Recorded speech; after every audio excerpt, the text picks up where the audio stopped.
اعوذ باللہ من الشیطان الرجیم بسم اللہ الرحمن الرحیم لا حول ولا قوة الا باللہ العلی العظیم حسبنا اللہ ونعم الوکیل نعم المولا ونعم النصیر وبہ نستعین وهو خیر ناصر ومعین والعاقبۃ للمتقین والجنۃ للموحدین والنار للعاصین والصلاة والسلام علی اشرف الانبیاء والمرسلین حبیب الہ العالمین سیدنا ونبینا ومولانا بالقاسم محمد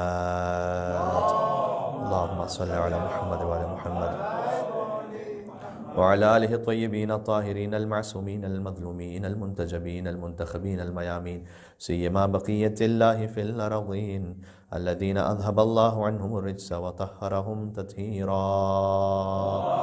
اللہم صل علی محمد وعلی محمد رحمت اللہ علی محبیہم واللعنت الدائمۃ علی اعدائہم اجمعین۔ شب جمعہ امام جواد علیہ السلام سے توسل اختیار کرتے ہیں۔ بسم اللہ الرحمن الرحیم یا ابا جعفر یا محمد ابن علی ایہا التقی الجواد یا ابن رسول اللہ یا حجت اللہ علی خلقہ یا سیدنا و مولانا انا توجہنا واستشفعنا وتوسلنا بک الی اللہ وقدمناک بین یدی حاجاتنا یا وجیہا عند اللہ اشفع لنا عند اللہ یا وجیہا عند اللہ اشفع لنا عند اللہ۔ صلوات بر محمد وعلی محمد۔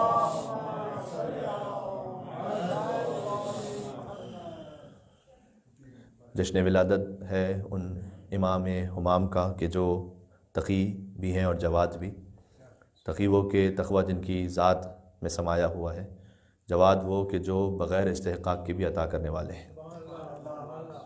سخی وہ ہوتا ہے کہ جو استحقاق دیکھ کر عطا کرے، جواد بغیر استحقاق کے بھی عطا کرتا ہے۔ اسی لیے اللہ سبحانہ وتعالیٰ کے ناموں میں سخی نہیں بلکہ جواد ہے۔ انکا جواد کریم دعا افتتاح میں بھی ہے کہ پروردگار تو جواد ہے اور کریم ہے۔ اللہ تعالیٰ اگر استحقاق دیکھ کے عطا کرے تو ہم میں سے کوئی ڈیزرونگ ہے ہی نہیں کہ اللہ سے کچھ لے سکے، لہٰذا اللہ نے جو کچھ بھی عطا کیا ہے وہ اپنے فضل و کرم سے عطا فرمایا ہے، لہٰذا اللہ جواد ہے۔ تو خدائے جواد کے نمائندے ہیں امام جواد علیہ السلام، وہ امام کے جو ان ائمہ میں شامل ہیں کہ جو کمسن ترین ائمہ ہیں۔ امام جواد علیہ السلام کا زمانہ امامت شروع ہو چکا ہے جب وہ 8 برس کے سن میں ہے۔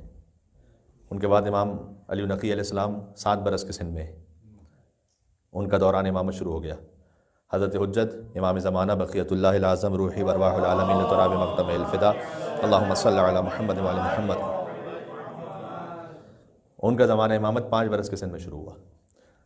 تو اس حوالے سے میں آگے ہو سکا تو عرض بھی کروں گا کہ امتحان بھی تھا اس زمانے کے شیعوں کے لیے، کیونکہ امام محمد تقی علیہ السلام وہ پہلے امام ہے کہ جو کمسن ترین امام ہے۔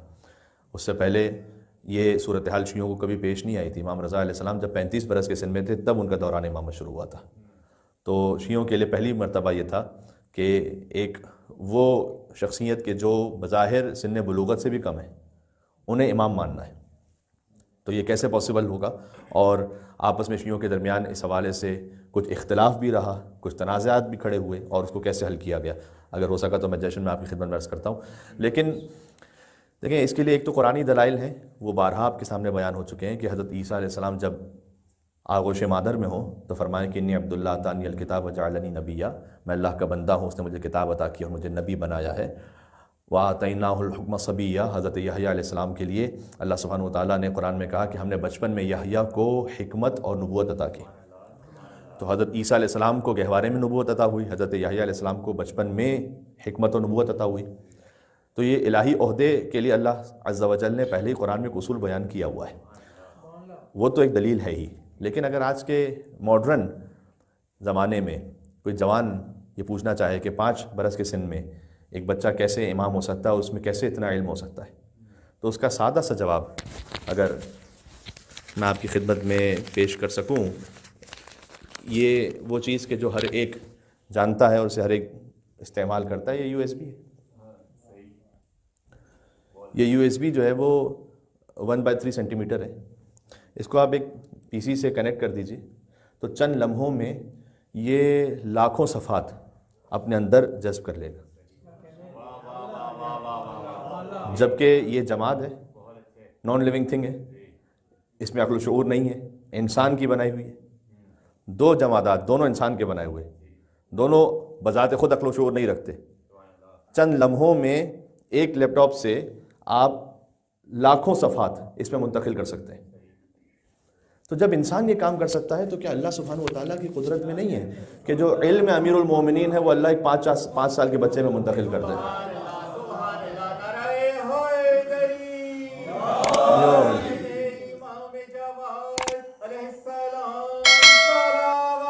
اللہم صلی علی محمد و علی محمد۔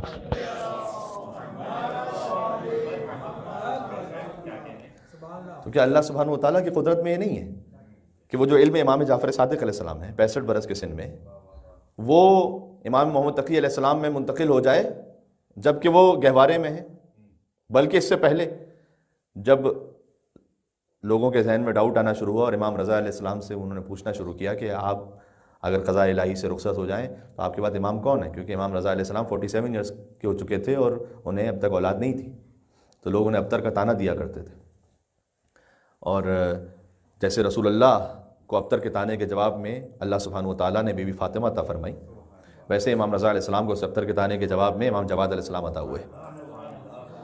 تو جب امام جواد علیہ السلام فقط 3 برس کے سن میں تھے تو اس وقت لوگ سوال کرتے تھے امام رضا علیہ السلام سے کہ آپ کے بعد امر امامت کن کے پاس ہے؟ تو امام گود میں ہوتے تھے امام جواد علیہ السلام، تو امام رضا فرماتے تھے کہ میرے اس فرزند کے پاس ہے امر امامت۔ تو لوگ تعجب میں جب آتے تھے تو امام جواد علیہ السلام نے ایک سے زیادہ موقعوں پر یہ ارشاد فرمایا کہ تم اس وقت 3 برس کی بات کر رہے ہو، ان الامام یسمع صوت فی بطن امہ، کہ امام تو اس وقت بھی تمہاری آواز کو سنتا ہے کہ جب وہ شکم مادر میں ہو، اور جب امام کی ولادت ہوتی ہے تو اس کے 4 مہینے کے بعد اس کی داہنے بازو پر یہ آیت کندہ ہوتی ہے کہ وتمت کلمۃ ربک صدقا وعدلا لا مبدل لکلماتہ، یہ سورہ انعام کی آیت ہے کہ اللہ کا کلمہ صداقت اور عدالت کے ساتھ مکمل ہو گیا، تمام ہو گیا۔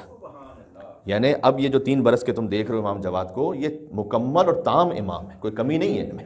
تمت کلمۃ ربک صدقا وعدلا، صداقت اور عدالت کے ساتھ اللہ کا کلمہ مکمل ہے۔ لا مبدل لکلماتہ، تو یاد رکھو کہ اللہ کے کلمات میں کوئی تبدیلی واقع نہیں ہو سکتی، کوئی ایکسچینج نہیں ہو سکتا ہے کہ بھئی یہ 3 برس کے سن میں ہے تو ہم تھوڑا سا ایکسچینج کر لیں اور بعد میں انہیں امام مان لیں گے، چونکہ یہ واقعات امام جواد علیہ السلام کے زمانے میں پیش آئے تھے، اس لیے میں یہ جملے کہہ رہا ہوں اور میں اشارہ کروں گا بعد میں آگے جا کر۔ تو وتمت کلمۃ ربک صدقا وعدلا، پھر امام جواد علیہ السلام نے اپنا پیرہن نیچے کیا اور اپنے بازو مبارک پر یہ لکھی ہوئی آیت دکھلائی کہ دیکھ لو یہ آیت وتمت کلمۃ ربک صدقا وعدلا، یہ اللہ سبحانہ و تعالیٰ کی جانب سے امام کے شانے پر کندہ ہوتی ہے یہ آیت، امام کی کرامات میں سے کرامت ہے۔ سبحان اللہ۔ ایک مل کے صلوات دیجیے گا یا محمد و علی محمد پر، اللہم صلی علی محمد و علی محمد۔ امام رضا علیہ السلام کے زمانے سے اگر میں بات شروع کروں تو امام نے اپنے فرزند کا تعارف کروایا، بالخصوص اس لیے کہ امام جانتے تھے کہ میرا یہ بیٹا 7 یا 8 برس کے سن میں امام ہو جانے والا ہے، لہٰذا لوگوں کے سامنے تعارف آنا بہت زیادہ ضروری ہے۔ اور اس حوالے سے کچھ واقعات ہیں کہ جو گزشتہ مجالس میں اور محافل میں پیش کر چکا ہوں آپ کی خدمت میں، اس کو میں تفصیل میں دوبارہ سے نہیں جاؤں گا۔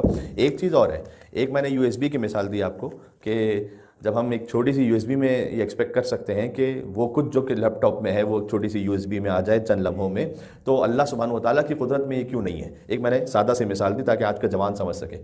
دوسری مثال اور دوسرا طریقہ ہے تعرف الاشیاء باضدادها، اشیاء کو آپ سمجھتے ہیں ان کی ضد کے ذریعے سے۔ کیا یہ پاسبلٹی ہوتی ہے نہیں ہوتی کہ ایک کوئی بہت بڑا عالم، بہت بڑے فقیہ، کوئی ایسا امر پیش آ جائے کہ چند لمحوں میں جو کچھ تھا وہ سب بھول گئے؟ وہ اللہ کے جو چند لمحوں میں سارا علم لے سکتا ہے، وہ چند لمحوں میں سارا علم عطا کیوں نہیں کر سکتا ہے؟ آپ اشیاء کو ان کی ضد کے ذریعے سے سمجھیں نا۔ جب اللہ سبحانہ و تعالیٰ علم لے سکتا ہے، یعنی میں آپ کے سامنے ایک مثال دوں، ایک خود عالم دین اپنے لیے بیان کر رہے تھے، میں نام لے کے نہیں کہوں گا یہاں پر، اور کا تعلق خیر اردو اسپیکنگ کمیونٹی سے بھی نہیں ہے، وہ اہل فارس سے۔ وہ یوں کہہ رہے تھے کہ اپنے والد صاحب کے لیے کہ ایک مرتبہ ایسا ہوا کہ میں نماز پڑھ رہا تھا، ان کے والد بیان کرتے ہیں، اور میں سورہ الحمد جو ہمارے بچے کو بھی یاد ہے، بسم اللہ الرحمن الرحیم الحمد للہ رب العالمین الرحمن الرحیم مالک یوم الدین ایاک نعبد و ایاک نستعین، یہاں تک پہنچا، بھول گئے، آگے یاد ہی نہیں آ رہا۔ کتنی مرتبہ ریپیٹ کیا بسم اللہ سے ایاک نعبد و ایاک نستعین، آگے اہدنا الصراط المستقیم یاد ہی نہیں آ رہا۔ اللہ سبحانہ و تعالیٰ کبھی اپنی قدرت کا اظہار کرتا ہے اس طرح سے۔ جب جنتی جنت میں جائیں گے تو لا خوف علیہم ولا ھم یحزنون، جتنے بھی دنیا کے غم ہوں گے نا سب بھول چکے ہوں گے وہ، اللہ تعالیٰ ہر حزن کو بھلا دے گا۔ تو ایک شخص نے امام علیہ السلام سے پوچھا کہ مولا یہ کیسے ہوگا، دنیا میں کتنے لوگوں نے کتنے غم دیکھے ہوئے، باپ کا غم، ماں کا غم، اور بہت سارے معاملات، تو وہ سارے غم بھول جائے گا وہ، تو یہ کیسے ہو سکتا ہے کہ وہ سارے حزن بھول جائے؟ امام نے کہا اچھا تمہارا نام کیا ہے؟ سوچتا رہا، کہا مولا پتہ نہیں، یاد نہیں آ رہا۔ سبحان اللہ، نعرہ حیدری،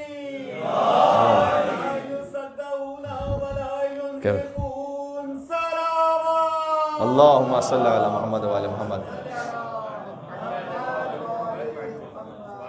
امام نے کہا کہ وہ اللہ کہ جو تمہیں اپنی قدرت سے تمہارا نام بھی بھلوا سکتا ہے، وہ اللہ تم سے غم اور حزن کو نہیں بھلوا سکتا ہے کیا؟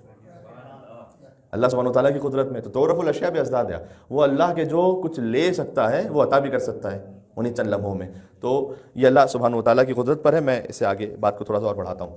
امام رضا علیہ السلام نے ایک مرتبہ ایک خط لکھا تھا امام جواد علیہ السلام کو۔ خط کی ضرورت اس لیے پیش آئی کہ امام رضا علیہ السلام ہجرت فرما چکے تھے مدینہ سے خراسان، اور جب امام رضا نے ہجرت فرمائی ہے تو امام رضا علیہ السلام کی ہجرت کے دوران امام محمد تقی علیہ السلام 5 برس کے سن میں تھے۔ 195 ہجری میں امام جواد کی ولادت ہے کہ جن کا جشن آج آپ منا رہے ہیں یہاں پر۔ 10 رجب المرجب 195 ہجری امام علیہ السلام نے، امام رضا علیہ السلام نے جو ہجرت فرمائی وہ سن 200 ہجری میں تھی۔ 203 ہجری میں امام رضا علیہ السلام کی شہادت ہو گئی، تو امام رضا علیہ السلام 3 برس ایران میں رہے۔ تو اب جو مکالمہ ہوتا تھا ظاہری اعتبار سے، علم امامت سے تو سب کچھ ممکن ہے، وہ ہے خطوط کے ذریعے۔ ایک بڑا لطیف خط لکھا امام رضا علیہ السلام نے اپنے فرزند امام محمد تقی علیہ السلام کو۔ دیکھیے یاد رکھیے گا، ابھی دوران امامت امام محمد تقی علیہ السلام شروع نہیں ہوا، اس لیے کہ امام رضا علیہ السلام کی حیات کا زمانہ ہے۔ فرمایا کہ بلغنی ان الموالی اذا رکبت اخرجوک من الباب الصغیر، اے میرے بیٹے جواد، مجھے یہ خبر پہنچی ہے کہ جب آپ کے چاہنے والے آپ کو مسجد میں لے کر آتے ہیں، اب امام جواد علیہ السلام 5 برس کے سن میں، تو ظاہر میں جیسے ایک بچہ آ رہا ہے تو شیعہ ساتھ میں جمع ہے، کہ جب آپ کو وہ مسجد میں لے کر آتے ہیں تو ایک خصوصی چھوٹے دروازے سے لے کر آتے ہیں جو مسجد کا صدر دروازہ ہے، وہاں سے امام جواد کو وہ نہیں لے کر آتے تھے جہاں لوگوں کا اصل رش اور ہجوم ہوتا تھا۔ اپنے اعتبار سے ایک خاص پروٹوکول کہ ہم ایک الگ سے دروازے سے لے کر آئیں گے تاکہ لوگوں سے ملاقات نہ ہونے پائے زیادہ، اور اس کی ایک وجہ تھی، اس کی وجہ تھی فَإِنَّمَا ذَلِكَ مِن بُخْلٍ مِّنْهُمْ، انہیں یہ خوف تھا کہ امام جواد جب آئیں گے عام دروازے سے تو لوگوں کا ہجوم ہوگا اور بھیڑ میں بہت سارے لوگ سوال کرنا یعنی مانگنا شروع کر دیں گے، تو یہ اپنے بخل کی وجہ سے امام رضا نے باقاعدہ جملہ ارشاد فرمایا من کا نہیں کا منہم کا، آپ کا بخل نہیں ہے، یہ ان کا بخل ہے۔ یہ اپنے دل میں تنگی رکھتے ہیں کہ کیا ہر ایک کو امام عطا کرتے رہتے ہیں، اس لیے یہ آپ کو ایک خاص دروازے سے لے کر آتے ہیں تاکہ لوگوں سے آپ کی ملاقات نہ ہونے پائے۔ اللہ اکبر، لِأَلَّا يَنَالْ مِنْكَ أَحَدٌ خَيْرًا، تاکہ آپ کی جانب سے کوئی خیر نہ دیکھ پائے، یہاں خیر سے مراد ہے انفاق۔ امام رضا نے فرمایا وَأَسْأَلُكَ بِحَقِّ، اے بیٹا جواد میں آپ کو اپنے حق کا واسطہ دے کر یہ سوال کرتا ہوں، عَلَيْكَ لَا يَكُنْ مَدْخَلُكَ وَمَخْرَجُكَ إِلَّا مِنَ الْبَابِ الْكَبِيرِ، آئیے گا جائیے گا ہمیشہ اس صدر دروازے سے۔ اب سنیے گا، اچھا یہ ممکن ہے بالکل کہ ایک امام دوسرے امام سے یہ کلام کر رہے ہیں، اس میں حفظ مراتب بھی ہے۔ مولا علی علیہ السلام نے کبھی رسول اللہ کے سامنے سلونی سلونی قبل ان تفخرونی نہیں کہا، تو کیا مولا علی علیہ السلام اس وقت جانتے نہیں تھے؟ کیا جانتے تو تھے، لیکن یہ حفظ مراتب ہے کہ جب تک رسول اللہ سامنے علی ابن ابی طالب نہیں کہیں گے سلونی، بلکہ اگر رسول اللہ نے خود پوچھ لیا مولا علی علیہ السلام سے کہ علی اس بارے میں کچھ بتلائیے گا کہ آپ جانتے ہیں اس بارے میں، تو اگر بتلا دیں تو یہ عجب یا غرور یا تکبر ہو سکتا ہے اس میں کہ رسول اللہ کے سامنے بڑھ کے جواب دیا، اور یہ کہیں کہ میں نہیں جانتا تو یہ کذب ہو جائے گا۔ لہٰذا ہمیشہ مولا علی علیہ السلام نے فرمایا کہ اللہ اس کے رسول بہتر جانتے ہیں۔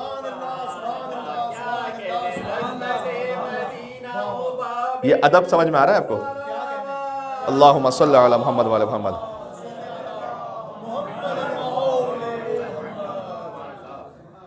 دیکھیں ایک مرتبہ یہ ہوتا ہے بعض معروضی حالات میں کہ سیکیورٹی کے لیے، جان و مال کی حفاظت کے لیے اور بعض معاملات کے لیے کسی کو کسی خاص دروازے سے لے کر آیا جائے، وہ ایکسیپشنز اپنے مقام پر ہیں.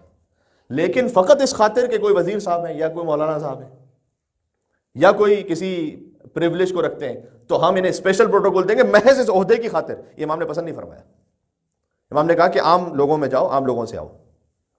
اور پھر فرمایا فَإِذَا رَكِبْتَ، جب آپ اے بیٹا محمد تقی جائیے وہاں، فَلْيَكُنْ مَعَكَ ذَهَبٌ وَفِضَّةٌ، ذهب کہتے ہیں سونے کو، فضہ کہتے ہیں چاندی کو. ذهب سے مراد دینار ہے، فضہ سے مراد یہاں درہم ہے، کیونکہ دینار ہے گولڈ کوئن، درہم ہے سلور کوئنز. آپ ہمیشہ اپنے ساتھ درہم و دینار رکھیے گا. کیا کہنے، ثُمَّ لَا يَسْأَلُكَ أَحَدٌ شَيْئًا إِلَّا أَعْطَيْتَهُ، اس کے بعد جو آپ سے سوال کرے اسے ضرور عطا فرمائیے گا.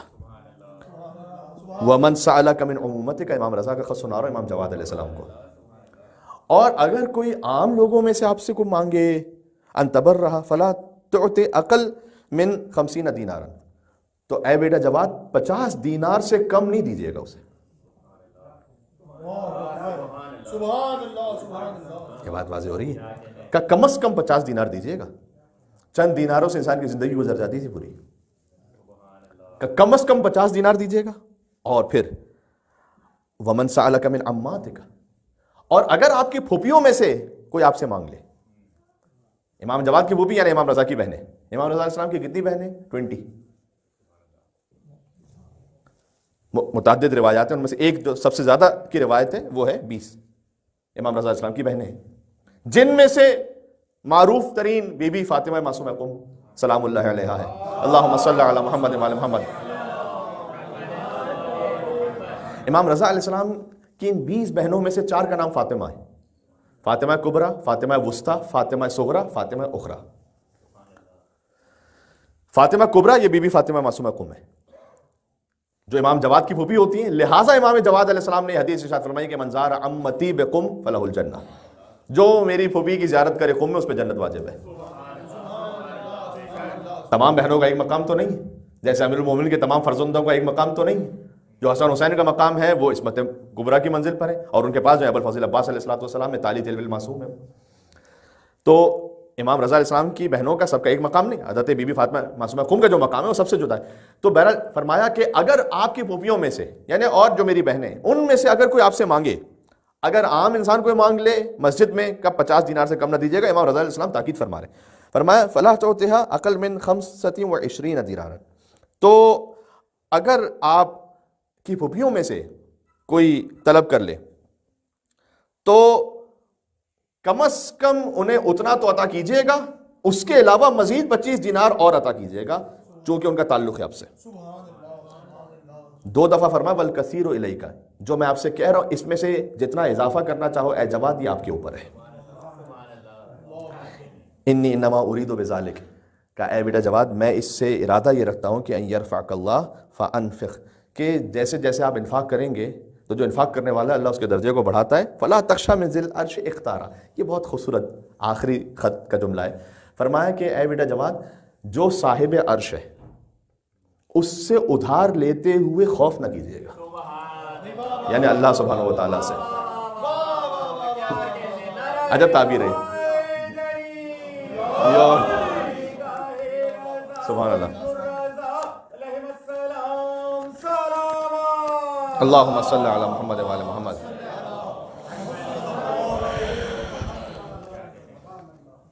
ہمارے محترم بھائی نے بارگاہ امام رضا اور ابن الرضا میں صلوات بھجوائی، تو یہ بالکل مناسب اس لیے کہ ابن الرضا امام جواد علیہ السلام کی کنیتوں اور القاب میں سے ایک لقب ہے.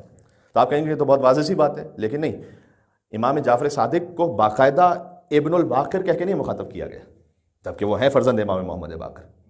امام موسیٰ کاظم کو باقاعدہ ابن جعفر کہہ کے مخاطب نہیں کیا گیا، لیکن امام محمد تقی علیہ السلام کو ابن الرضا کہہ کے مخاطب کیا گیا. اس کی وجہ وہی کہ جو میں پیش کر چکا ہوں کہ چونکہ امام رضا علیہ السلام کو ابتر کا تانا دیا جاتا تھا، لہٰذا امام جواد نے پسند کیا کہ مجھے رضا کا بیٹا کہہ کے مخاطب کرو، اور ان کے بعد کے تمام ائمہ نے اپنے آپ کو ابن الرضا کہلوایا.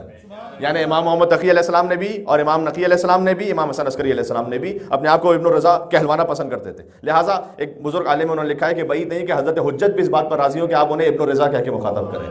یا حضرت امام زمانہ کو ابن زہرا کہیں یا ابن رضا کہیں. بات واضح؟ سبحان اللہ. بزرگ علماء اہل سنت نے ائمہ علیہ السلام کے بارے میں جب لکھا ہے تو انہوں نے امام سمجھتے ہوئے تو نہیں لکھا، لیکن بہت بڑا عالم، بہت بڑے فقیہ، تو لہٰذا چاہے وہ امام جعفر صادق علیہ السلام ہو، چاہے امام رضا علیہ السلام ہو، امام جواد علیہ السلام ہو، آپ کو کثرت کے ساتھ ملے گا علماء اہل سنت جو مورخین ہیں، بڑے بڑے مورخین، طبری ہے اور دوسرے افراد ہیں، اعلم زمانی، اپنے زمانے کے سب سے بڑے عالم، یہ لفظ کثرت سے ملے گا. میں اس پہ سوال کرنا چاہتا ہوں، اعلم زمانی، اعلم زمانی، افقہ زمانی، اپنے زمانے کے سب سے بڑے فقیہ، اپنے زمانے کے سب سے بڑے عالم. تو اگر آپ یہ قبول کرتے ہیں کہ اپنے زمانے کے سب سے بڑے عالم ہیں تو ذرا ان کے استاد کے نام تو لکھیے. شاگردوں کے نام تو آپ نے لکھے ہوئے ہیں، اساتذہ کے نام کہاں ہیں یہاں پر؟ تو آپ کو کہیں پر کسی کتاب میں ان کے اساتذہ کے نام نہیں ملیں گے. امام ابو حنیفہ کے استادوں کے نام مل جائیں گے، امام جعفر صادق علیہ السلام، وہ چاہے پھر امام شافعی ہوں، امام احمد بن حنبل ہوں، امام مالک ہوں، سب کے بالواسطہ بلا واسطہ استاد امام جعفر صادق علیہ السلام ہے. تو ان ائمہ کے دو استاد مل جائیں گے. تو امام جعفر صادق کا کوئی استاد کیوں نہیں لکھا آپ نے؟ یا امام تقی علیہ السلام کا کوئی استاد کیوں نہیں لکھا؟ یہ فرق ہے علم کسبی اور علم لدنی میں. بات واضح؟ ایک لفظ آپ نے بہت مرتبہ سنا ہے، علم لدنی. میں چاہتا ہوں کہ امام جواد علیہ السلام کی جشن کی برکت سے تھوڑا سا اسے بھی کھولوں. کیا مطلب ہے اس کا؟ علم لدنی کیا مطلب ہے اس کا؟ بار بار ہم سنتے ہیں مولا کے پاس علم لدنی ہے. علم کسبی وہ ہوتا ہے جسے آپ نے کسب کیا، حاصل کیا. لدنی وہ ہوتا ہے کہ جو انسان کے وجود کا حصہ ہے. یہ جو لدنی کا لفظ ہے آیا کہاں سے؟ یہ قرآن سے آیا ہے. لدن قرآن کا ایک لفظ ہے، لام دال نون لدن. مثال کے طور پر سورہ ہود کی پہلی آیت جہاں سے سورہ شروع ہوتا ہے، الف لام را کتاب احکمت آیاتہ، یہ وہ کتاب ہے کہ جس کی آیتیں محکم ہیں. ثم فصلت من لدن حکیم خبیر، اس کے بعد اس کی تفصیل بیان کی گئی ہے حکیم اور خبیر کی جانب سے، من لدن. اور بھی مقامات پر ہے، سورہ نمل میں بھی من لدن حکیم علیم، خدائے حکیم و علیم کی جانب سے. تو اردو میں ترجمہ اس کا یہ ہوتا ہے کی جانب سے، لدن. اچھا عند کا ترجمہ بھی یہی ہوتا ہے، من عند اللہ، اللہ کی جانب سے، عین نون دال. صحیح؟ تو یہ دونوں بظاہر مترادف ہیں. عربی زبان میں عند کا لفظ اور لدن کا لفظ یہ دونوں مترادف ہیں، لیکن فرق ہے. کیوں اللہ کہیں پر عند کا لفظ استعمال کرتا ہے، کہیں لدن کا لفظ استعمال کرتا ہے؟ ائمہ کے علم کو علم عندی نہیں کہتے، ائمہ کے علم کو علم لدنی کہتے ہیں. کیوں؟ اس لیے کہ کسی شے کی عندیت ہونا، عندیت یعنی اس کی جانب سے. لو کان من عند غیر اللہ لوجدوا فیہ اختلافا کثیرا، اللہ نے اپنے لیے عند اللہ کا لفظ بھی استعمال کیا ہے، قرآن میں ہے. لیکن لدن خاص اور مخصوص ہے. کس طرح؟ میں آسان کروں. آپ عربی زبان میں یہ تو کہہ سکتے ہیں کہ عندی ابل، میرے پاس ایک اونٹ ہے. وہ اونٹ آپ کے ساتھ ہے، یہاں پر ہے؟ نہیں. کسی کا اس کے گھر پر اونٹ بندھا ہوا ہے، باہر اونٹ بندھا ہوا ہے، کہیں صحرا میں، عندی ابل، میرے پاس ایک اونٹ ہے. ہاں، لدن ابل نہیں کہہ سکتے. لدن وہ شے ہوتی ہے کہ جو آپ کی ذات کا حصہ ہے. سبحان اللہ سبحان اللہ سبحان اللہ. یہ بات سمجھ میں آ رہی ہے؟ یہ میں قرآن کے تھوڑی سی گہرائیاں آپ کے سامنے تھوڑا سا اشتیاق کے ساتھ پیش کرنے لگا ہوں تاکہ ہم تھوڑا سا اور اپنے درجے کو اور معرفت کو بڑھاتے جائیں. تو یہاں ائمہ کا علم علم عندی نہیں ہے کہ علم کہیں اور ہے اور امام کہیں اور ہے. علم لدنی ہے، وہ علم کے جو امام کے اپنے وجود کا حصہ ہے، گوشت و خون میں مخلوط ہے. اس کی بالکل مثال ویسی ہے کہ یا علی الایمان مخالط لحمک و دمک کما خالط لحمی و دمی. اے علی، ایمان آپ کے گوشت و خون میں سے مخلوط اور مکس ہو گیا ہے کہ جیسے میرے گوشت و خون میں مخلوط ہو گیا. یہ رسول اللہ نے ارشاد فرمایا تھا. ہاں،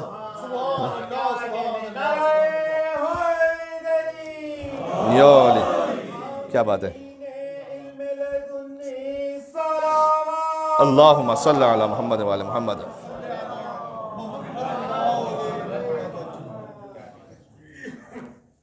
یہ وہ علم ہوتا ہے کہ جو مولا علی نے کہا کہ مجھے رسول اللہ نے علم کے 1000 باب سکھلائے اور میں نے ہر باب سے 1000 باب کو نکالا. ہاں، یہ دفعتاً ہے، ایک لمحے میں. ابھی 13 رجب کا جشن انشاءاللہ، اور اس میں بتوفیق پروردگار تائید محمد علیہ محمد علیہ السلام آپ کی خدمت میں حاضر ہوں گے. تو ایک جملہ کہوں، یہاں پر زبان پر آ رہا ہے تو کہہ دوں. شب 23 رمضان المبارک نزول قرآن کا جشن ہے. 13 رجب المرجب ولادت قرآن کا جشن ہے، ولادت قرآن کا جشن ہے. ہاں، صحیح بات ہے. یا علی، کیا کہنے. اللہم صلی علی محمد و علی محمد۔ تو وہاں مولا علی جب آغوش رسالت میں آئے تو حضور نے فرمایا یا علی خصصتنی بالنظر و خصصتک بالعلم، اے علی آپ نے اپنی پہلی نگاہ مجھے دیکھی ہے اور پہلی نگاہ سے مجھے مخصوص کیا ہے، میں نے اپنے سارے علم سے آپ کو مخصوص کیا ہے۔ یہ ہے علم لدنی۔ یہاں پر وہ سیکھنے والی بات نہیں ہے کہ باقاعدہ کلاس ہو رہی ہو، ٹیچر اور شاگرد کو بیٹھ کے کوئی بلیک بورڈ پہ سکھا رہے ہیں، نہیں، یہ اللہ سبحانہ و تعالیٰ کی جانب سے ایک آن میں ہے، دفعتاً ہے۔ اس کو کہتے ہیں علم لدنی، جو انسان کے وجود کا حصہ بن جائے۔ لہٰذا امیر المومنین کہتے ہیں کہ یا رسول اللہ حکم دیجئے کہ میں توریت سناؤں یا انجیل سناؤں یا زبور سناؤں یا قرآن سناؤں۔ یہ علم لدنی کی کیفیت ہے کہ ایک وہ بچہ کہ جو 3 دن کا ہے بظاہر، وہ تمام آسمانی کتابوں کا علم رکھتا ہے۔ کیا کہنے ہیں؟ ایک مثال اس کی اور میں قرآن میں دوں آپ کی خدمت میں تاکہ اور تھوڑا سا کہہ رہا ہے۔ سورہ کہف کی آیت نمبر 65 ہے جہاں حضرت موسیٰ حضرت خضر کا واقعہ جب شروع ہو رہا ہے فَوَجَدَ عَبْدًا مِنْ عِبَادِنَا، اچھا یہ وہ آیت ہے کہ جس میں عند کا لفظ بھی ہے اور لدن کا لفظ بھی ہے۔ بڑی موقع پر اللہ سبحانہ وتعالیٰ نے کہاں کون سا لفظ استعمال کیا ہے؟ مِنْ عِبَادِنَا آتَيْنَاهُ رَحْمَةً مِنْ عِنْدِنَا۔ حضرت خضر علیہ السلام کی بات ہو رہی ہے کہ موسیٰ کی ملاقات ہوئی ہمارے ایک بندے سے، آتَيْنَاهُ رَحْمَةً مِنْ عِنْدِنَا، کہ ہم نے رحمت عطا کی تھی اپنی جانب سے۔ یہاں عند کا لفظ ہے اس لیے کہ اللہ کی رحمت عام ہے، اللہ نے خالی خضر کو رحمت نہیں عطا کی ہوئی، سب کو رحمت عطا کی ہوئی، صحیح نا؟ وَعَلَّمْنَا مِن لَدُنَّا عِلْمًا، لیکن علم اپنے لدن سے عطا کیا ہے، چونکہ خضر علیہ السلام کا علم غیب پر ہے کہ جو موسیٰ کے استاد ہیں، لہذا وہ علم خاص ہے۔ تو رحمت اللہ کی عام ہے لیکن علم خاص ہے، لہذا رحمت کے لیے عندیت کا لفظ استعمال ہوا ہے اور علم کے لیے لدنی کا لفظ استعمال ہوا ہے۔ یہ ہے امام جواد علیہ السلام کا علم۔ اب ذرا غور فرمائیے گا کہ امام جواد علیہ السلام 7 برس کے سن میں ہے، امام رضا علیہ السلام کی شہادت ہو گئی ہے، اور ایران سے خبر آئی ہے مدینہ کہ علی ابن موسیٰ رضا کی شہادت ہو گئی، تو لوگ سوگواری کے لیے جمع ہیں امام رضا علیہ السلام کے گھر پر۔ بات کو زیادہ طولانی نہیں کروں گا، ایک اہم نقطہ جو پیش کرنا چاہتا ہوں۔ تو امام علیہ السلام مثلاً اس گھر میں اس وقت موجود ہے، ریان ابن سلد بھی ہیں، صفوان بن یحییٰ بھی ہیں، محمد ابن حکیم بھی ہیں، عبد الرحمن بن الحجاج بھی ہیں، یونس ابن عبد الرحمن بھی، یہ امام کے صحابی ہیں، یہ سب جمع یہاں پر۔ اور لکھا ہوا ہے کہ اور امام رضا علیہ السلام کے اصحاب کے اور چاہنے والوں کی ایک جماعت اور بھی جمع ہے۔ گریا ہو رہا ہے، یونس ابن عبد الرحمن کھڑے ہوئے، انہوں نے کہا کہ گریا تو کرو لیکن پہلے یہ تو سوچو اور یہ فیصلہ تو کرو کہ آگے امام کون ہے۔ اور یونس ابن عبد الرحمن نے کہا کہ یہ جو 7 برس کے سن میں ایک طفل ہیں، انہیں امام تو مانتا ہوں میں، لیکن جب تک کہ یہ کچھ بالغ ہو جائیں اور ایک سن کو پہنچ جائیں اس وقت تک کوئی قائم مقام رکھ دو جن کے پیچھے جماعت پڑھ سکیں ہم، جن کو وجوہات شریعہ دے سکیں۔ اب یونس ابن عبد الرحمن یہ بات کہہ رہے ہیں کہ ریان ابن سلد کھڑے ہوئے غصے میں۔ اچھا میں جو روایت پڑھ رہا ہوں اس میں الفاظ ذرا سخت ہیں، لیکن اسے سمجھ میں آتا ہے کہ ائمہ علیہ السلام کے اصحاب کا امامت کے بارے میں موقف کتنا سخت اور واضح تھا، جو ان کے واقعاً قریبی چاہنے والے تھے۔ ریان ابن سلد کھڑے ہوئے، وضع یدہ فی حلقی، وہ کہتے ہیں بھئی امامت کے بارے میں اتنا زیادہ ایکسٹریم پہ چلے جاتے ہیں لوگ۔ اب یہ ریان ابن سلد، یونس ابن عبد الرحمن جو خود ایک اور صحابی امام رضا کے، لیکن چونکہ یہ جملہ کہا کہ 7 سال کے بچے کا ایک قائم مقام رکھ دو، بعد میں پھر ہم انہیں ان کی اقتداء کریں گے، جب تک کہ یہ بالغ ہو جائیں اس وقت تک کسی کے پیچھے جماعت پڑھتے ہیں۔ ریان ابن سلد کھڑے ہوئے، وضع یدہ فی حلقی، ایک دم گریبان سے پکڑا، دیوار پہ مارا، ولم یزل یلتمہ، تھپڑ پہ تھپڑ، تھپڑ پہ تھپڑ۔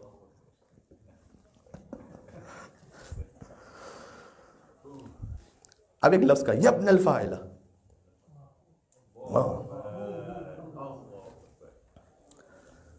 میں ترجمہ کیا کروں اس کا ممبر سے، ہاں اے فلانی کے بیٹے، بس اتنا کہوں گا، یعنی اچھے الفاظ میں یاد نہیں کیا۔ انت تظہر الایمان لنا، تو ہم پر ایمان ظاہر کر رہے ہو، وتبطن الشک والشرک، اور تمہارے دل میں شرک ہے، اسے شرک کہا۔ ریان ابن سلد نے اسے شرک کہا۔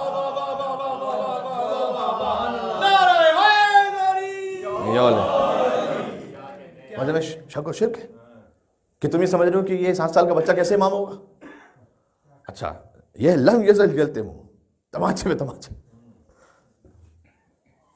کیا سمجھ کے رکھا ہوا ہے کہ تم ہمارے سامنے ایمان ظاہر کرتے ہو، دل میں شرک اور شک لگا کے بیٹھے ہو۔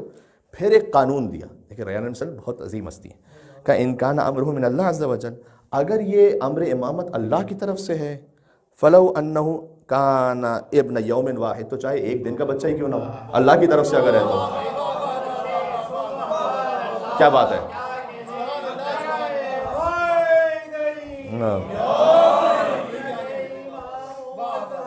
سبحان اللہ. اللہم صلی علی. یہ کتاب ہے اثبات الوصیت لامام علی بن ابی طالب، وہ ابن الحسن ابو الحسن مسعودی نے لکھی ہے، انصاریان پبلیکیشنز نے اس کو پرنٹ کیا ہے. اس کے پیج نمبر تقریباً جو مجھے یاد آ رہا ہے 224 پر یہ روایت موجود ہے. تو فرمایا انہوں نے کہ اگر امر امامت اللہ کی طرف سے تو ایک دن کا بچہ ہو، یہ عقیدہ ہونا چاہیے. دیکھیں ایک دن کا بچہ ہو، لکانہ بمنزلۃ شیخ العالم وفوقہ، وہ ایک دن کا بچہ بڑے بڑے شیخ علماء سے ان سے افضل، فوقہ ان سے اوپر ہے ایک دن کا بچہ. وَإِن لَمْ يَكُن مِّنْ عِنْدِ اللَّهِ، اور اگر یہ امر امامت اللہ کی طرف سے نہیں ہے، یہ اگر اللہ کی طرف سے امام نہیں ہے، وَلَوْ عَمَّرَ أَلْفَ سَنَةٍ، تو چاہے 1000 سال کا بھی کوئی آ جائے پھر، فَهُوَ وَاحِدٌ مِّنَ النَّاسِ، وہ ایک عام انسانوں کی طرح ہے. 1000 سال کا ہو لیکن اللہ کی طرف سے نہ ہو تو عام انسان ہے، ایک دن کا ہو اللہ کی طرف سے ہو تو امام برحق ہے. یہ بات سمجھ میں آ رہی ہے؟ یہ ریان ابن سلط نے اس بات کو واضح کیا. سبحان اللہ. تو اب امام علیہ السلام ہیں، اب اپنے علم کا اظہار فرمایا امام نے. ایک حدیث پڑھنا چاہتا ہوں جو اب تک تو ممبر پر پہلی دفعہ یہ توفیق نصیب ہو رہی زندگی میں کہ میں اس حدیث کو پڑھ رہا ہوں، اور وہ یہ کہ ایک بات اس کی تمہید میں رسول اللہ صلی اللہ علیہ وسلم کی وفات کے بعد سے لے کر یہ بحران، کرائسس جاری رہے ہیں کہ نہیں معلوم حق کس طرف ہے.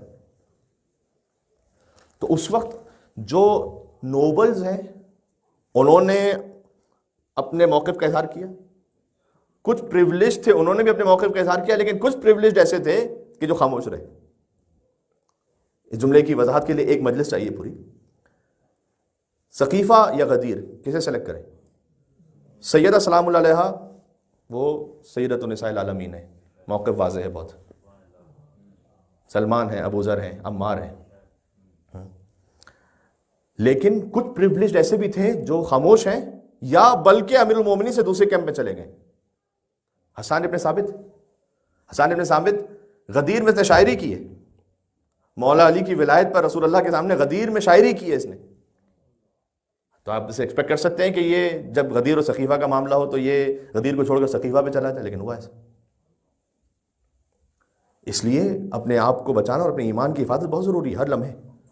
جیش اسامہ کا کس طرح سے سنا ہوا؟ ہاں، اسامہ کے لشکر پر رسول اللہ نے بھیجا بزرگان کو، اور جو نہیں گیا کہا کہ میری لعنت ہو ان پر، اور پھر بھی نہیں گئے وہ. یہ اسامہ بعد میں امیر المومنین کا ساتھ نہیں دیا، جبکہ رسول اللہ نے اسے سردار لشکر بنایا تھا. ہو سکتا ہے کہ وجہ یہی ہو کہ اسے بھی سردار لشکر بنا کے بھیج دیا جائے تاکہ مدینہ میں ہو ہی نہ، تاکہ وہ فتنہ کریٹ ہو سکے. تو رسول اللہ کے بعد جب غدیر و ثقیفہ ہے تو کچھ لوگ اپنا موقف کلیئر کرتے ہیں، کچھ نہیں کرتے.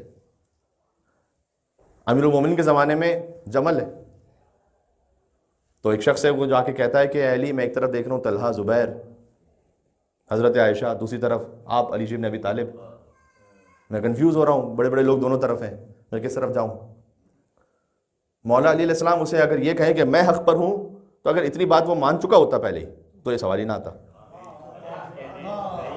تو مولا نے اسے ایک اصول دیا، معرکۃ الرجل نے ارشاد فرمایا ان الحق والباطل لا یعرفان باقدار الرجال، اعرف الحق تعرف اہلہ، اعرف الباطل تعرف اہلہ. مولا نے کہا دیکھ، افراد کی کسوٹی پر حق اور باطل کو نہ پرکھنا، حق اور باطل کی کسوٹی پر افراد کو پرکھنا.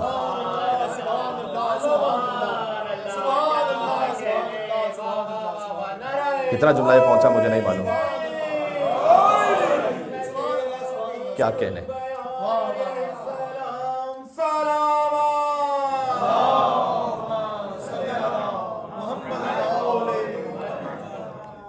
طلحہ اور زبیر جیسے صحابی ایک طرف ہیں تو علی وہ کیسے باطل پر ہو سکتے ہیں؟ مولانا نے کہا افراد کی کسوٹی پر حق کو باطل نہیں دیکھنا، حق اور باطل کی کسوٹی پر افراد کو دیکھنا. اعرف الحق، پہلے حق کو پہچان، تعرف اہلہ، تب اہل حق سمجھ میں آئیں گے. اعرف الباطل تعرف اہلہ، باطل کو پہچان تو اہل باطل سمجھ میں آئیں گے. البتہ اس ڈسکلیمر کے ساتھ کہ جو میرے اس فقیر کی جانب سے کہ یہ اصول دنیا میں ہر ایک کے لیے صحیح ہے سوائے خود علی بن ابی طالب. حق اور باطل کو دیکھ کر افراد کو پرکھنا، افراد کو دیکھ کر حق و باطل کو نہ پرکھنا، سوائے علی ابن ابی طالب کے۔ جہاں علی ابن ابی طالب آ جائیں تو خود بخود سمجھ جائیے گا کہ وہی حق ہے، اس لیے کہ رسول اللہ نے مہر اور سند دی ہوئی ہے کہ علی مع الحق والحق مع علی، علی حق کے ساتھ ہے، حق علی کے ساتھ ہے، پروردگار حق کو اس طرف موڑ دے جس طرف علی مڑ جائے۔ صحیح بات واضح ہے۔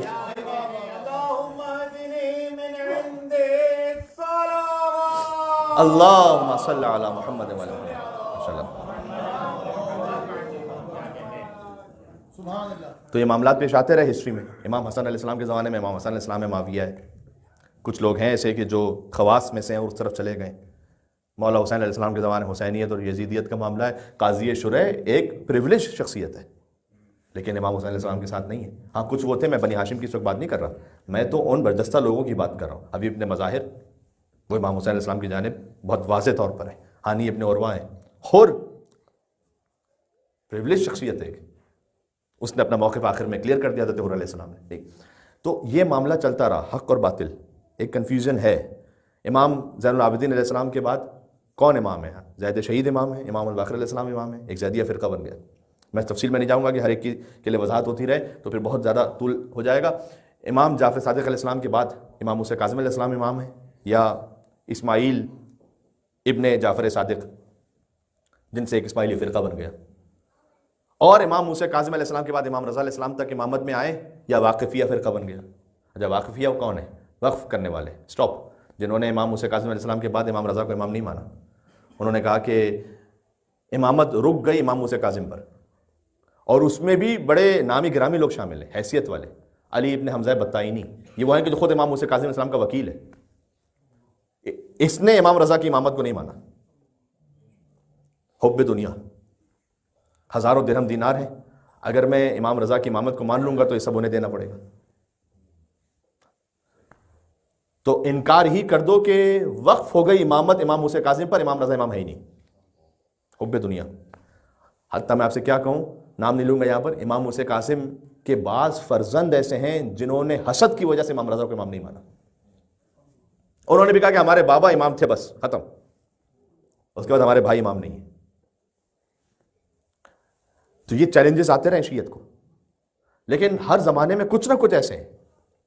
امام صادق علیہ السلام کے زمانے میں ہشام ابن حکم ہے، ابو بصیر ہے، محمد ابن مسلم ہے، اس طرح سے آگے آ جائیے۔ جب امام رضا علیہ السلام کی شہادت ہے تو اب ایک نیا چیلنج ہے شیعت کو کہ اتنا چھوٹا بچہ کیسے امام ہے؟ اور یہاں پر ہیں ریان ابن سل جیسے لوگ، اور ان میں سے ایک ہیں، یہ ساری تمہید کے بعد میں کہہ رہا ہوں، ان میں سے ایک ہیں جنہوں نے اپنے موقف کو واضح کیا امامت کے سلسلے میں تاکہ ہدایت مل سکے لوگوں کو، حضرت سید عبدالعظیم حسنی، جن کی زیارت امام حسین علیہ السلام کی زیارت کی طرح ہے بنص حدیث امام علی نقی علیہ السلام۔ عبدالعظیم حسنی کا مقام فقط امام زادہ ہونے کی وجہ سے نہیں، وہ چوتھی پشت میں امام زادے ہیں، تو 4 نسلوں بعد جو امام زادہ ہے، تو ایسے بہت سارے امام زادے تھے، لیکن عبدالعظیم حسنی کا مقام ہے فقیہ ہونے کی وجہ سے، اہل بیت علیہ السلام کی ولایت پر پابند ہونے کی وجہ سے، کہ امام یہ فرمائیں کہ مرحباً بک یا ابو القاسم، ابو القاسم ان کی کنیت ہے کہ درود ہو تم پر اے ابو القاسم، انت ولینا حق، تم ہمارے برحق ولی ہو۔ علی ابن مہزیار ہیں اہواز میں، جنہوں نے اپنے اس سلسلے کو واضح کیا امام جواد علیہ السلام کے زمانے میں۔ اہواز میں مسلسل ارتھ کو ایک رہے تھے، تو علی ابن مہزیار نے اس وقت اپنے لوگوں سے کہا تھا کہ اللہ تعالیٰ کا ایک نظام ہوتا ہے، وہ کسی مصائب میں اس لیے مبتلا کرتا ہے کہ پھر وہاں سے کوئی ہدایت کا راستہ کھلتا ہے۔ تو علی ابن مہزیار نے خط لکھا امام تقی علیہ السلام کو کہ اے فرزند رسول، یہاں پر مسلسل زلزلے آ رہے ہیں تو آپ کچھ مدد فرمائیے۔ تو امام علیہ السلام نے جواب دیا کہ اے علی ابن مہزیار، وینسڈے، تھرسڈے، فرائیڈے روزہ رکھو، اور اس کے بعد صحرا میں نکل جاؤ، ایک خاص قسم کی نماز پڑھو، نماز سکھلائی کا زلزلے رک جائیں گے۔ اور پھر اس وقت علی ابن مہزیار نے کہا اپنے اہل محلہ کو اور اپنے اہل علاقہ کو کہ دیکھو حجت خدا امام برحق کون ہے۔ ابو القاسم یعنی سید عبدالعظیم حسنی یہ آتے ہیں امام محمد تقی علیہ السلام کے پاس۔ میں نے کہا روایت میں پڑھ رہا ہوں آپ کے سامنے، وقت بہت مختصر سا رہ گیا ہے، تقریباً چند لمحے باقی ہیں۔ یہ روایت اس لیے مجھے بڑی پسند بھی ہے، لطیف بھی ہے روایت یہ، کہ اس میں ایک خاص حوالے سے سید عبدالعظیم حسنی آتے ہیں امام جواد علیہ السلام کے پاس، آ کے کہتے ہیں کہ اے مولا امام محمد تقی، میں نے آپ کے جد امیر المومنین علی بن ابی طالب کو تو نہیں دیکھا، تو ان کی کچھ باتیں تو مجھے ارشاد فرمائیے گا۔ آپ سے یا مجھ سے کوئی پوچھے کہ آپ اپنے پانچویں جد کے بارے میں کچھ ارشاد فرمائیے، ہمیں تو نام ہی نہیں معلوم. جو سادات کرام ہیں ان کے پاس تو ایک سلسلہ ہے، لیکن شاید ابھی ان کے ذہن میں نام ان کے ذہن میں بھی نہ ہو. تو آپ کسی بچے سے پوچھیے، وہ اپنے باپ کے بارے میں بتا دے گا، دادا کے بارے میں تھوڑا بہت بتا دے گا، پر دادا کے بارے میں شاید نہ بتا پائے گا، اور اس سے اوپر تو بالکل شاید نہ بتا پائے. امام جواد علیہ السلام اور مولا علیہ السلام میں 8 نسلوں کا فاصلہ ہے. تو امام محمد تقی سے سید عبدالعظیم حسنی یہ کہہ رہے ہیں کہ مجھے امیر المومنین علی بن ابی طالب کے بارے میں کچھ بیان تو کیجیے گا. امام علیہ السلام نے کہنا شروع کیا، کہا میں نے سنا اپنے آبا و اجداد سے، انہوں نے ان کے آبا و اجداد سے سلسلہ لے کے گئے مولا علی تک. فرمایا قال امیر المومنین علی بن ابی طالب. ایک حدیث بیان فرمائی، سنیے گا اسے. سید عبدالعظیم حسنی انہوں نے کہا کہ ضد نہیں، تھوڑا سا اور سنائیے گا. امام نے کہا میں نے سنا اپنے آبا و اجداد سے، انہوں نے ان کے آبا و اجداد سے قال امیر المومنین علی بن ابی طالب، ایک حدیث ارشاد فرمائی. کہا مولا ضد نہیں، تھوڑا سا اور بڑھائیے گا. امام نے کہا میں نے سنا اپنے آبا و اجداد سے، انہوں نے ان کے آبا و اجداد سے قال امیر المومنین علی بن ابی طالب، ایک حدیث ارشاد فرمائی. کہا مولا ضد نہیں. 16 مرتبہ یہ ہوا. سبحان اللہ سبحان اللہ سبحان اللہ. 16 مرتبہ امام محمد تقی علیہ السلام اپنے جد امیر المومنین علی بن ابی طالب کا کلام بیان کرتے رہے. کیا کہنے.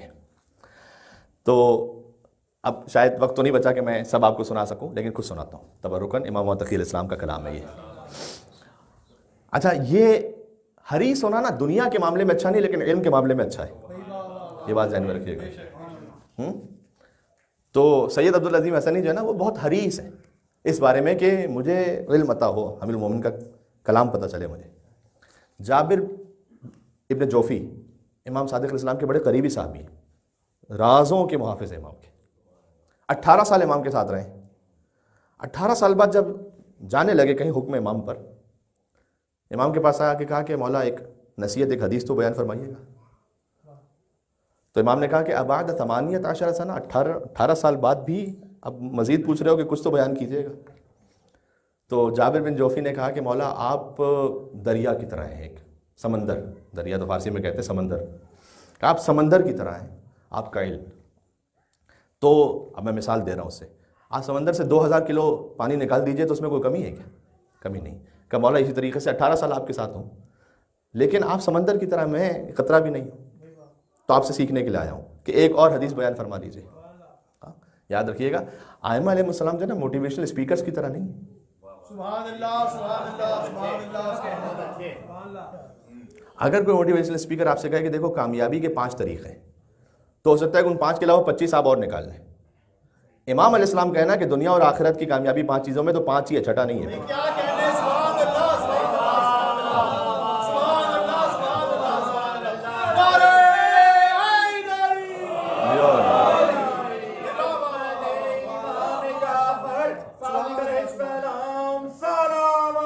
اللہم صلی علی محمد و علی محمد.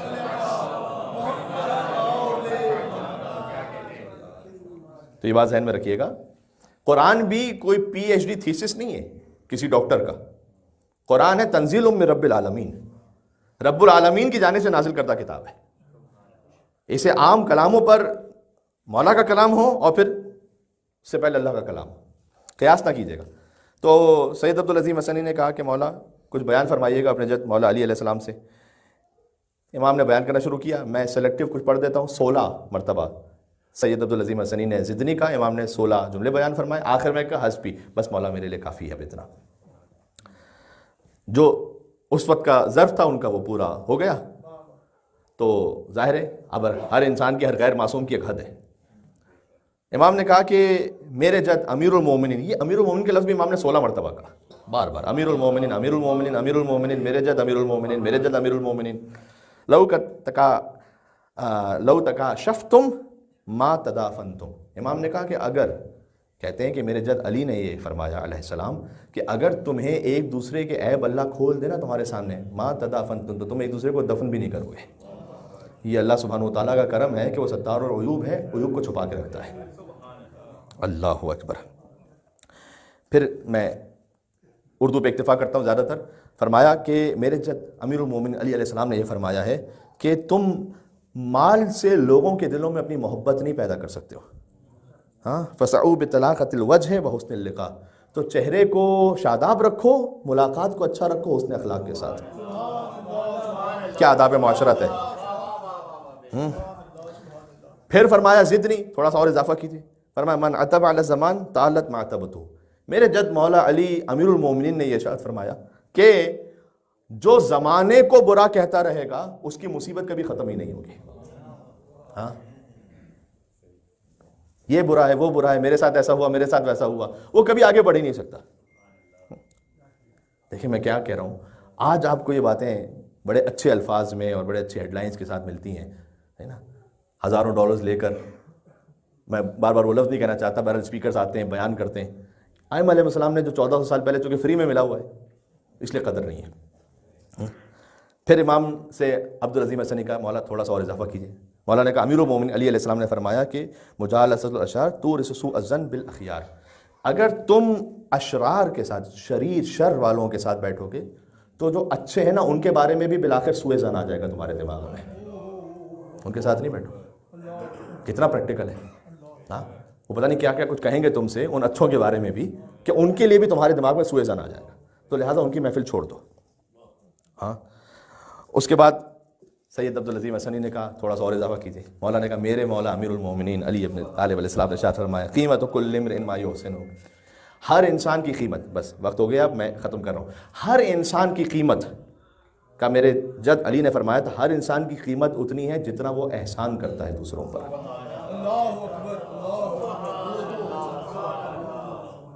ابن ابی العدید معتزلی اور دیگر بزرگ فصحاء اور بلغاء عرب نے یہ کہا ہے کہ کلام عرب میں جتنا بھی منطق، فلسفہ، جو بھی حکمتیں کہی گئی سب کو جمع کیا جائے تو یہ ایک کلام امیر المومنین میں جمع ہے. سب کو یہاں پر ہر انسان کی قیمت. آپ اپنی قیمت چیک کرنا چاہتے ہیں، آپ دیکھیں احسان کتنا کرتے ہیں، اتنی قیمت ہے آپ کی. وہ احسان گھر والوں کے ساتھ ہے، مومنین کے ساتھ ہے، دوسرے انسانوں کے ساتھ ہے. جتنا جو احسان کرتا ہے اتنی اس کی قیمت ہے. عبدالعظیم حسنی نے کہا مولا تھوڑا سا اور بیان کیجیے. کہا میرے مولا امیر المومنین علی علیہ السلام نے فرمایا المرء محبوب تحت لسانہ. انسان اپنی زبان کے نیچے چھپا ہوا ہے. کیا کہنے، کیا کہنے، سبحان اللہ. اس کے بعد کہا تھوڑا سا اور اضافہ کیجیے. فرمایا کہ ما ہلک امرؤ عرف قدرہ. وہ انسان کبھی بھی ہلاک نہیں ہوگا جو اپنی قدر و قیمت کو جانتا ہے. آپ کی قیمت کیا ہے؟ مولا علی نے فرمایا ہے کہ آپ کے نفس کی قیمت جنت ہے. فلا تبیعوہا بغیرہا. خبردار اس سے کم پہ نہ بیچنا.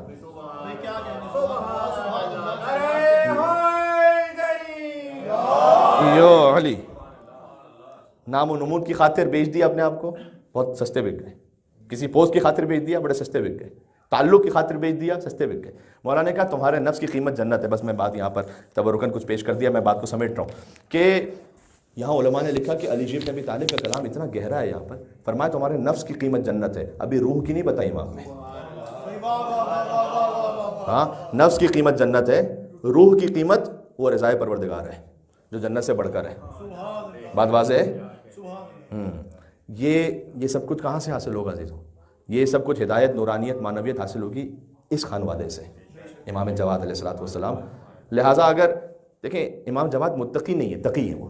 اور یہ تقی وہ لفظ اور لقب ہے کہ جو اللہ نے عطا کیا ہے. متقی وہ ہوتا ہے کہ جو تقویٰ کو حاصل کرتا ہے، کسبی ہوتا ہے. تقی وہ ہوتا ہے کہ جس کا تقویٰ لدنی ہوتا ہے. بات واضح ہے. جس کے اس لیے متقی وہ ہے کہ جو تقویٰ کو حاصل کرے اور راہ راست پر ہے. تقی وہ ہے کہ جس کی محبت جب دل میں ہو تو انسان متقی بن جائے. ٹھیک ہے.